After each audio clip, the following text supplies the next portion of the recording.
Hello foodies, welcome to ஹிந்து ஜாஸ் book. இன்றைக்கி நம்ம கிச்சனில் என்ன சமைக்க போகிறோன்னா, மத்தியானம் மீந்து போன சாதத்தை வச்சு நல்ல டேஸ்டியாக கிறிஸ்பியாக சூப்பரான ஒரு ஸ்வீட் ரெசிபி தான் செய்ய போகிறோம். வீடியோக்கு போகிறதுக்கு முன்னாடி என்னோடய சேனலை புதுசாக பார்க்குறவங்க கீழே இருக்கிற ரெட் கலர் சப்ஸ்கிரைப் பட்டனை மறக்காமல் ப்ரெஸ் பண்ணிவிடுங்க. வாங்க எப்படி செய்யலாம்னு பார்க்கலாம். ஃபஸ்ட்டு சுகர் சிரப் ரெடி பண்ணி எடுத்து வச்சுக்கலாம். அதுக்கு பேனோ இல்லை பாத்திரமோ எடுத்துக்கோங்க.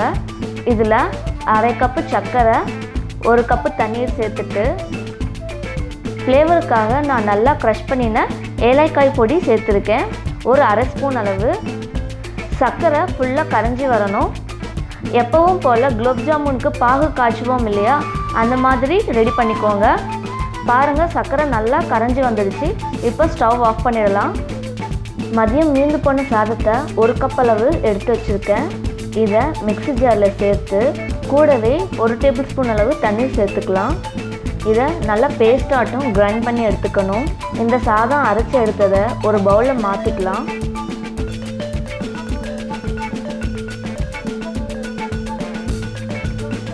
இதில் நமக்கு என்ன வேணும்னா, ஒரு கப் அளவு மைதா,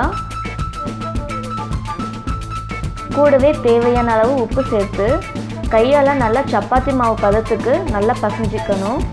தேவைப்பட்டால் கொஞ்சமாக வாட்டர் ஆட் பண்ணி பசைஞ்சிக்கோங்க. பாருங்கள், நல்லா சாஃப்டாக பசைஞ்சாச்சு. இப்போது இந்த மாதிரி அதிகமாக மாவு எடுத்துட்டு சப்பாத்தி கட்டையால் உருட்டி எடுத்துக்கலாம்.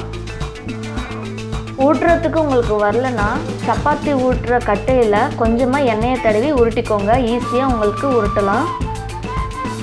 இதை கொஞ்சம் திக்காக உருட்டிக்கணும். பாருங்கள், இந்த அளவுக்கு திக்னஸ் இருந்தால் போதும். இப்போது இதை ஒரு நைஃபால் கட் பண்ணிக்கலாம். இந்த மாதிரி கட் பண்ணிவிட்டு இதை ரெக்டாங்கிள் ஷேப்பில் இன்னும் குட்டி குட்டியாக கட் பண்ணி எடுத்து வச்சுக்கலாம். இல்லைன்னா உங்களுக்கு பிடிச்ச மாதிரி ரவுண்ட் ஷேப்பில் கூட கட் பண்ணிக்கலாம். ஃப்ரை பண்ணுறதுக்கு தேவையான அளவு எண்ணெயை எடுத்துக்கலாம். எண்ணெய் நல்லா சூடானதும் இந்த குட்டி குட்டி ஸ்லைசஸை இதில் சேர்த்து கிறிஸ்பி ஆகிற வரைக்கும் ஃப்ரை பண்ணி எடுத்துக்கலாம்.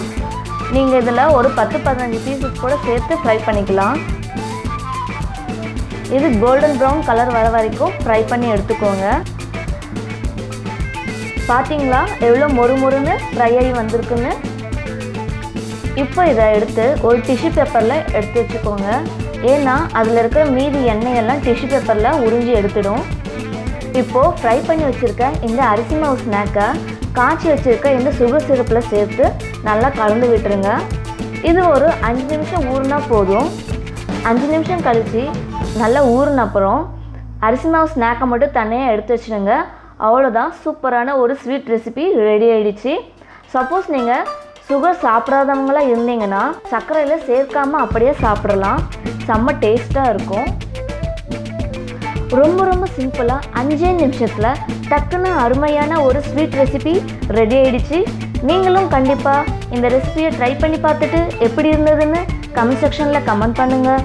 இந்த ரெசிபி பிடிச்சிருந்துச்சுன்னா லைக் பண்ணுங்கள், ஷேர் பண்ணுங்கள், மறக்காமல் சப்ஸ்கிரைப் பண்ணுங்கள். தேங்க்யூ.